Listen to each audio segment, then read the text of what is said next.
Hello, welcome to my channel Dharma Makes. In this video, I finally made a mimic. Jump, jump, jump, jump. More exactly, I took the standard chest mimic and I transformed it into a Splinter mimic. This project is made from scratch, from mostly recycled materials, including this cardboard as the base. So I'm just taking apart some food packaging that had some layers of cardboard for insulation, and I'm just separating them, and these are perfectly nice usable sheets that I can use for my purpose. I want to make a medium size object. At first I considered making playable model for a tabletop game, but that would have been too small for details, and I just decided to make it into a dice box instead.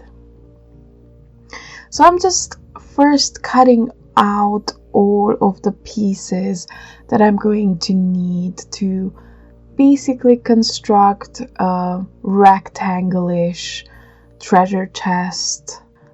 Just the standard familiar shape of slightly curved top. And yeah, I'm just using this corrugated cardboard, and it's going to be reinforced with other materials later on, so I have no worries about it falling apart.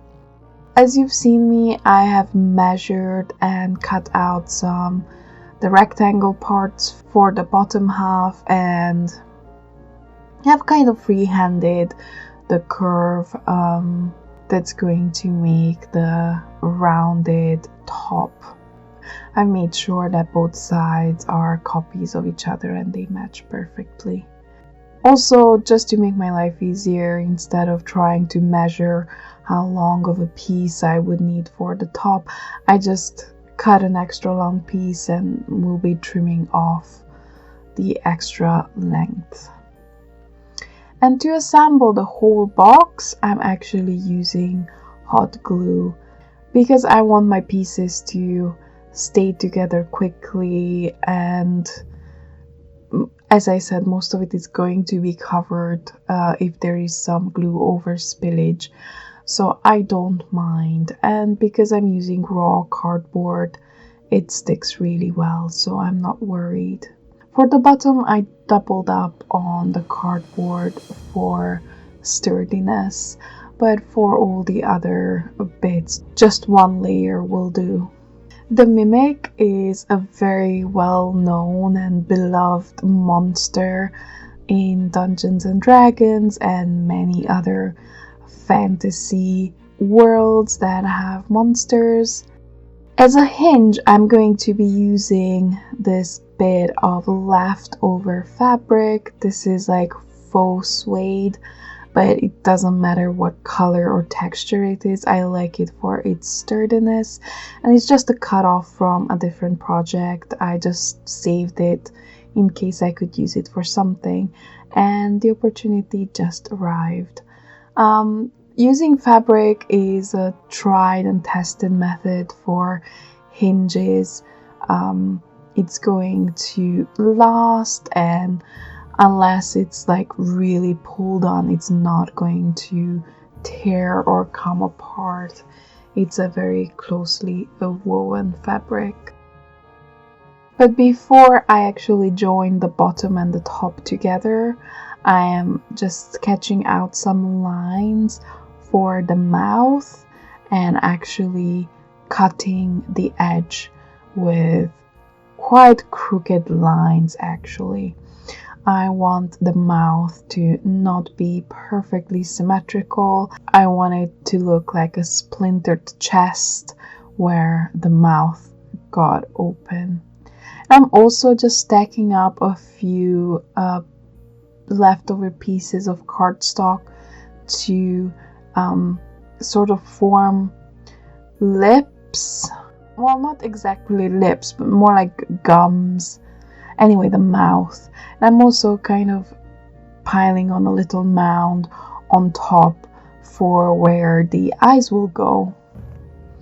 And I'm just fit measuring and gluing bits on just to form the bulk of the shape that I'm going for. And for eyes, I'm going to be using these 5 beads. They're actual like jewelry beads that I got from a friend, and they have these horizontal lines in them.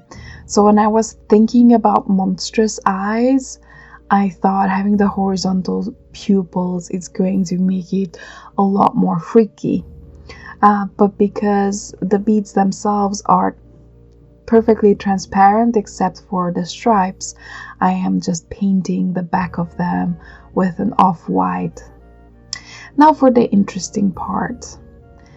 I wanted this to be a wooden chest, or a mimic that's actually pretending to be a wooden chest. And I call it a Splinter mimic. I got inspired by a bed dragon in a Dungeons and Dragons game that once had a Splinter attack. That was really fun and interesting, and I thought it would be really cool to apply it to other monsters.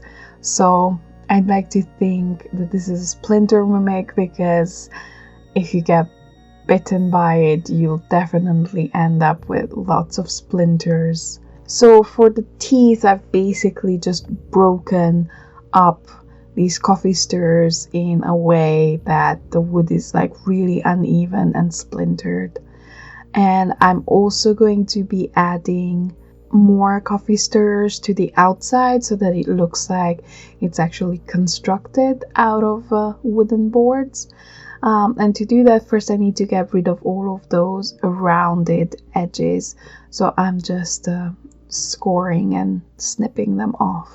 Just sort of figuring out how many pieces do I actually need to cut up. And I'm just sort of fit measuring and cutting them as I go.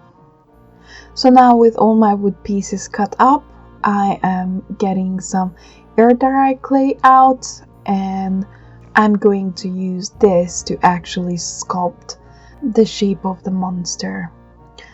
Particularly because I knew I needed to somehow attach the teeth, and I thought clay would be the best medium to give me that, so that I can shove the broken popsicle sticks into the gums.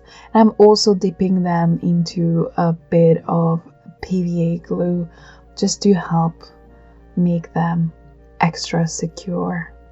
And as you can see, I've just created sort of like a gum line, and I'm just shoving them way in there, even into the cardboard. And of course I do the same for the bottom half. Here I made the gum wider, and I'm actually going to be adding 2 rows of teeth, kind of like a smaller frontal one and longer ones in the back. I'm also going to make one look like it's missing. And of course I'm going to use this opportunity to sculpt the rest of the details on my mimic, and also hiding all of the corrugation and gaps. And of course I'm also sculpting the face, or like where the eyes will go, and having that extra amount of cardboard really helps, because I didn't need to waste more clay to create the mound. And as you see, I've basically just shoved in the beads that are the eyes into holes with a little bit of PVA glue. And of course, I'm adding more clay here and there wherever it's necessary, and I'm using some tools to sculpt some wrinkles and details just so that it has more of a skin texture. When I'm done with that, with the clay still wet, I'm going to be using PVA glue and attaching all of the cut up popsicle sticks to cover the entirety of the box so that it does look like a wooden chest. In the end, I had to cut a few more for some areas, but it's not a problem. The coffee stirrers I got for free.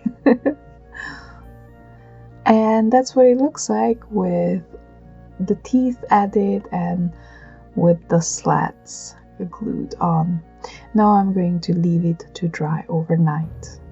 The next day, but there are still a lot of gaps, and I don't think I can do it with the air dry clay that I have. It's a little bit dry, a little bit old, and I just don't have the patience for it. So instead, I'm mixing paste of tile grout, PVA glue, and water. I'm using this spatula and my fingers to actually press it in between those wooden boards and smooth some of the edges and imperfections and cover some other areas with more texture that have been left out. And I'm also using like a baby wipe and some water to clean off any of that paste from areas that would make like the hinges not work well. After drying, I'm actually going to be using a little bit of sandpaper just to make sure that all of the areas that rub against each other will be flush once again. Also, this tile grout paste has greatly reinforced the cardboard, so it feels a lot more stable than it was. Another thing that I wanted to do is to scribe some exaggerated wood grain on those popsicle sticks, just because I think it looks better. And finally, on to painting. I'm starting out with a medium brown that's actually watered down quite a bit because I don't want to put a thick layer of acrylic paint on the wood. I want to retain the details of the splinters and the wood grain I scratched in, so I used quite a watered down version for it. But for areas that's only just cardboard or tile grout, I'm actually using the paint straight from the tube. And with this first pass, I'm only focusing on covering everything and making sure I have a good solid base coat. I'm not worried about painting over the eyes. That would just be a waste of time. Instead, I'm just going to scratch the paint off of the glass beads after all the painting is done. After the base coat has dried, I'm actually going to be using some black paint, basically paint around the features of the mimic, especially the face and gums area. And I'm also going to be using it to paint between the slats, just to define the wood pieces better, and also to get in with that paint to the darker areas, painting the shadows on. I'm not worried about the interior much because I have different plans for that.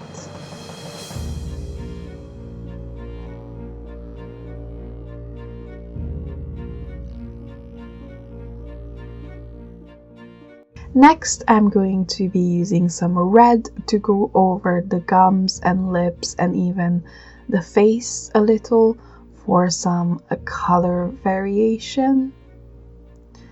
And then I turn my attention to the teeth and painting them actually quite yellow from the original brown, but still in the darkest nooks and crannies it's going to stay brown. And I'm also starting with layers of dry brushing. I'm using this yellow ochre first, and this is going to start to bring out the wood grain and other textures in my sculpting. Bringing back a little bit more of that red, and then switching to much chalkier, better quality paint for the final dry brushing. As you can see, this makes a huge difference. It catches much better on the details of the wood grain and everything else. And I really like how it's getting transformed from kind of like an amorphous blobby thing to all of the textures being visible because of this. And I basically dry brushed with this all over. I decided to add a little bit more color and contrast with a bit of blue just around the eyes and the gums.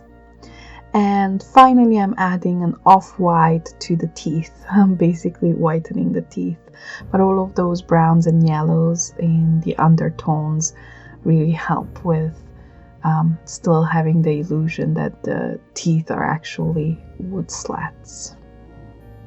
With the painting done, I am going to simply scratch off all of the acrylic paint from the glass beads and reveal the creepy little eyes.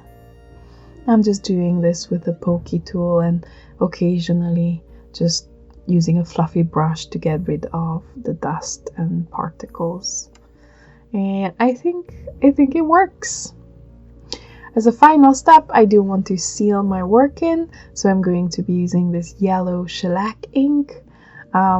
This is why I painted the teeth quite so white, because I knew they were going to get yellowed up by this step. So in the end I get the desired results. And I'm just using this both as a sealant. It also brings a little bit of gloss, and I like the yellowed tone that it gives to the whole piece. Of course, I'll leave that to dry. And at this stage, oh, we're almost done, except I have plans for the interior. I want to felt line it. I've discovered that I really enjoy this, especially for dice boxes or for anything that's going to hold things inside. The felt obviously is soft and it keeps things from rattling too much, and it just gives a nice finish. So I'm just cutting out pieces by fit measuring, as you can see, and I'm basically going to align the whole inside of the box.